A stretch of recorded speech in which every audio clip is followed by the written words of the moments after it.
Prince Harry's memoir Spare was soundly defeated at this year's British Book Awards in every category it was nominated in.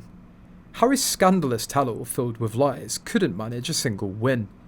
At the grand ceremony in London, he was outdone by a children's writer, a puzzle book, and the memoirs of a former MP.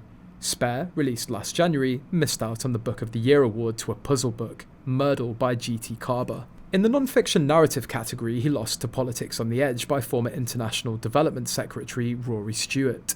He also failed to snag the Author of the Year title, which went to children's writer Catherine Rundle, known for a fantasy series Impossible Creatures. Harry's memoir, covering such juicy topics as losing his virginity to an older woman, drug use and private family spats, sold 706,978 copies.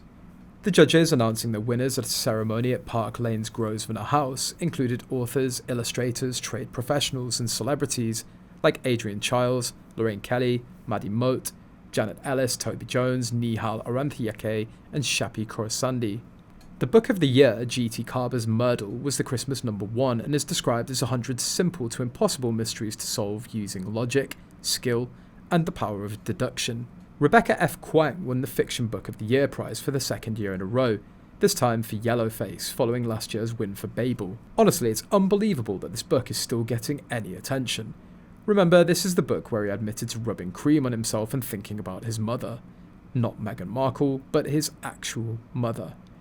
These nominations seem to be just for publicity, considering the book itself was terrible. Looking at it critically, the book is as bad as Endgame. Why is it getting any nominations at all? It appears to be a ploy to bring attention to the awards. The two categories nominated were Audiobook of the Year and Non-Fiction Narrative of the Year.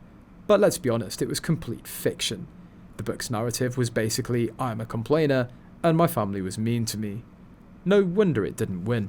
He lost in the non-fiction category to a book called Politics on the Edge. Seriously, losing to a book about politics? That's pretty lame. And this happened at a major gala. Why didn't he attend? It's like he wanted to be treated like royalty in Nigeria or something. According to booksellers, Harry's memoir sold more than 700,000 copies in print, e-book and audiobook formats. But what happened to the paperback release? Does anyone remember the buzz about him making another $20 million from it? It never happened because nobody wants to read this trash. The only reason it sold 700,000 copies is that people thought they were getting a genuine inside look at the royal family. Instead, it was just an entire book of complaints he deserved to lose, and it's clear they just used him for publicity. Reacting to the news of Harry being snubbed at the British Book Awards 2024, one royal fan said, "Whoever bought that book should be ashamed of themselves." And a second mocked, "He didn't win in the obvious grudge category or the childish tantrum category." A third commented, "Wouldn't pay a cent to read that. Might read it one day if I find a free copy in the rubbish. Oh, hang on, there's already lots of copies in the rubbish."